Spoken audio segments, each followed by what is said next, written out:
ಸ್ವಾಮಿ ಸೀತೆಯ ಪ್ರಣಾಮಗಳು. ಎತ್ತಿ ಹೇಳು. ವಾಕ್ಯ ಪರಿಪಾಲನೆಗೆ ಬೇಕಾಗಿ ಕಾಡಿಗೆ ಬಂದು ಎಲೆಮನೆಯನ್ನು ನಿರ್ಮಿಸಿ ಈ ಪಂಚವಟಿ ಪ್ರದೇಶದಲ್ಲಿ ಸಂತೋಷದಿಂದ ಜೀವನವನ್ನು ಕಳೆಯುತ್ತಾ ಇರುವಂತ ಸಂದರ್ಭ ಕರ್ಣ ಕಠೋರವಾದ ಕರ್ಕಶ ಧ್ವನಿಯಿಂದ ಕೇಳುತ್ತಾ ಇದೆ. ಆ ಧ್ವನಿ ಹೆಣ್ಣು ರಕ್ಕಸಿದ್ದಿರಬೇಕು. ನೀವು ಕೋದಂಡ ಧನುಸನ್ನು ಹಿಡಿದಲು ಹೊರಟು ನಿಂತಿದ್ದೀರಿ ಸ್ವಾಮಿ. ಆ ರಾಕ್ಷಸಿ ನನ್ನನ್ನು ತಿಂದೆ ಮುಗಿಸಬಹುದು, ಹೋಗದಿರಿ ರಮಣ. ಅಂಜುದೇನೆ ಹಾ, ಅಂಜಬೇಡ.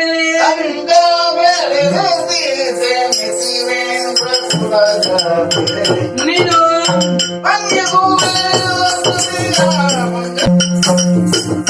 ಸೀತೆ ಸ್ವಾಮಿ ನೋಡಿದ್ಯಾ?